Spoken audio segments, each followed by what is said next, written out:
Planet Profit podcast. I'm Hayley Jarick, and today I'm joined by Monica Richter. Monica is Senior Manager Low Carbon Futures at WWF. You may know her from WWF project work as Project Director of the Business Renewables Centre Australia, Project Director of MECLA, the Materials and Embodied Carbon Leaders Alliance, or Advisor to the Climate Solutions Partnership. Monica is a strategic collaborator and problem solver working across business, government and the NGO sector to pursue zero carbon and circular economy solutions. She's an economist, a social ecologist with over 20 years postgraduate experience as a project manager with extensive experience in corporate engagement, business development, environmental and climate policy and advocacy, fundraising, leading teams of people including campaigners, project managers, fundraisers and marketers. Monica grew up in Brisbane and has travelled the world. She's collaborative, innovative and solutions focused. Monica's passion is infectious and inspires everyone around her to become more engaged and to think critically. Welcome, Monica. Thanks, Hayley. Thanks very much for the opportunity to speak with you and your listeners.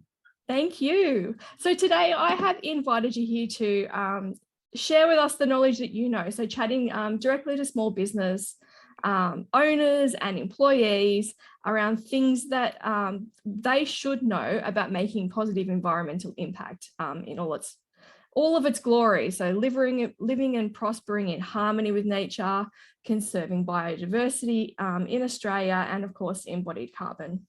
So what are the top things that you think small business should know about that?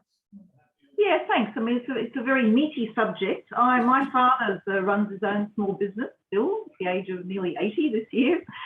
He works in wholesale nursery. So I completely understand that he is time poor and, very focused on earning an income from his business. And I'm sure that's very much the same with very much of the small to medium-sized enterprises that make up the majority of businesses in Australia. I guess the good thing is that the most people who run their own business are very passionate about the work that they do. And I hope also that they become or are very passionate about making a difference to reducing their environmental footprint, to being more nature positive and think about how they can shift their business to also be champions for action on climate change as well. We know that these are really serious issues that need everybody to participate in. So I guess starting from the broad frame of what organisations can do within their business, they need to look at what their biggest impact is. And it could be from right across the different supply chains of businesses, looking at their energy footprint. Definitely, I think that's an area where organisations can have a bigger say by looking to purchase electricity that is cleaner and greener through renewable electricity. They can sign up to longer term contracts through power purchase agreements or some other kind of solution that suits their business needs. So the good thing is there's a couple of resources that companies can go to. One is the Good Electricity Guide that Greenpeace have just put out, which is an update from quite a few years ago. We've had a lot of innovation in the marketplace now for renewable electricity, and they've put out this fantastic guide that can help to guide organisations to look at how green you want to go, what are your different options there. So I'd really encourage businesses to check that out. We can provide some links to resources afterwards. The other is to look at the Business Renewables Centre, a program that I've been involved in for a number of years now. We're in the process of developing an online diagnostic tool because we recognise that SMEs are a critical part of the solution and they need more support and help to know what those solutions are for them. So, again, we can provide a link to that diagnostic tool as it becomes available over the next few months. There's also access to technical support staff where you can ask questions depending on the size and structure of your business, where you're located, and what some of those significant challenges are, and the kind of options you want to be able to procure, clean, renewable electricity for your business. So that's probably a first easy place to start. And then I guess looking through, other areas of, and I don't know, some businesses have probably already done this, but, changing out your lights to have more efficient light bulbs are some of the, really easy things that companies can do. Changing out the refrigeration systems, also, the technology that's now available for refrigeration is so much more advanced in terms of its efficiency than it was 5-10 years ago. The improvements are really good. So, I think that's a place where organisations can save quite a lot of money. Again, depending on whether it's an important part of an organisation's footprint. So, I guess there are programs in place, including the City of Sydney and other organisations run a program called City Switch, where you can, as an SME, sign up to it, and you get a lot of resources that help you to determine, what your footprint is, what your priorities are. Start small, put the program in place. You don't have to do everything at once, but over a 12 month, 18 month, 2-year period, you can identify those chunks in the business where you think you can have the biggest influence, and slowly but surely make those changes. And the great thing about the program like City Switch is you have a peer group that you can, get support from and learn from as well. So, it's another resource that we can certainly put a link to.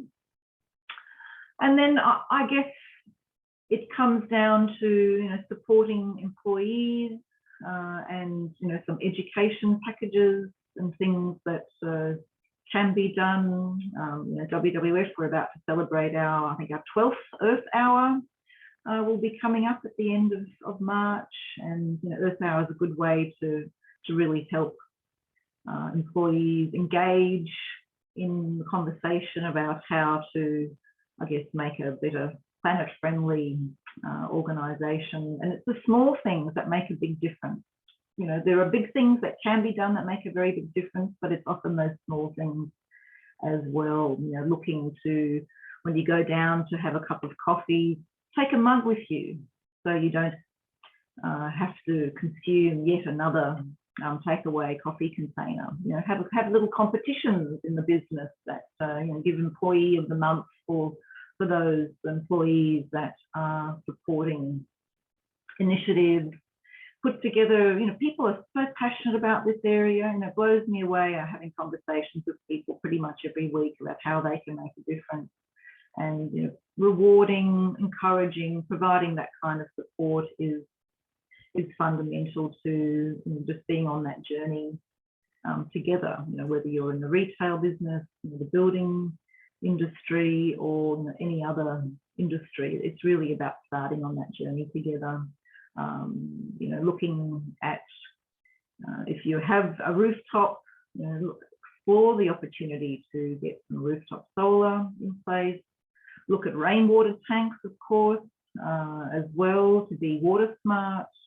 All of those are going to make the business more resilient as well, particularly around the volatility of electricity prices.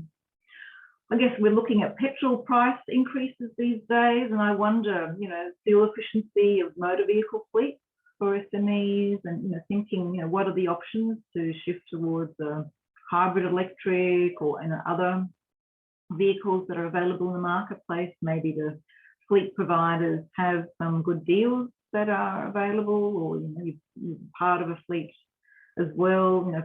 Send those signals to the people that you have within your business to say that you want to have a hybrid electric or fully electric, depending on your the business's affordability to do that. And of course that also means that you need to have an ability to plug in your car have a battery in place to do that. But no, I think getting access through a program like City Switch, or thinking about bringing on a consultant to help with that.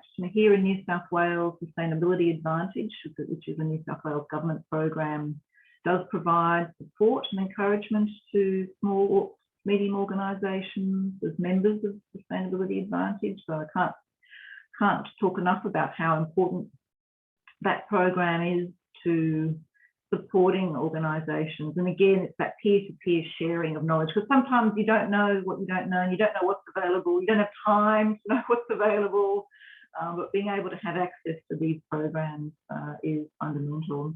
I guess there are other elements that would be worth mentioning, and it's part of thinking about how we can be more nature positive. And there are certainly Australia is very rich in biodiversity. We have somewhere like 10% of the world's biodiversity is captured here within Australia as part of Gondwana land all those many millennia ago. And we are in also a country that is leading the extinction crisis. So what can we do about supporting better biodiversity? Well, we can definitely look at what our purchasing power, and choosing products that avoid deforestation where we can, looking for deforestation-free products where we can, and then making a positive contribution through supporting organisations that are planting koala-friendly, habitat-friendly, biodiverse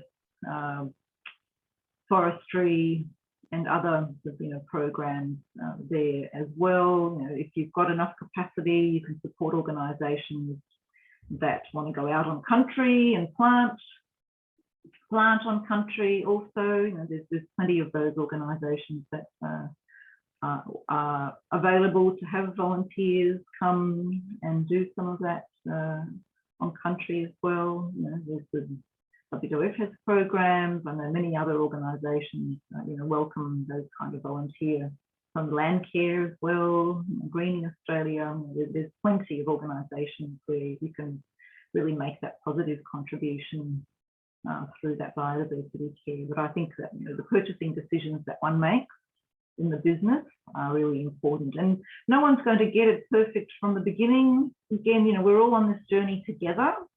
So we just have to be educating ourselves, asking questions. The Supply Chain Sustainability School obviously has a range of resources available for these issues to help.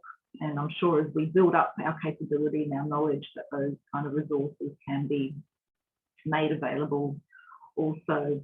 And also be thinking about how the purchasing decisions that we make or don't make have an impact on our First Nations people as well.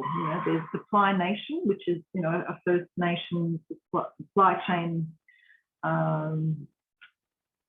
business where you can procure products from Indigenous businesses. I think that's a really positive contribution that those SMEs can make immediately by looking through the Supply Nation and seeing what you can procure through them. So I think there are many pretty simple, easy ways, and I would encourage organisations put together a plan. Okay, what am I going to do over the next 12 to 6 months? What are some of the easy wins? And then you can start to get yourself motivated, get your employees motivated to do that. And over a period, you never know, over the next 2 years, when you look back over what you've set out to do, you'll find that you've actually achieved quite a bit, and you've made your business greener, and you've made your employees more motivated to be a part of that business. And many SMEs are also contributors to the goods and services of large ASX listed companies.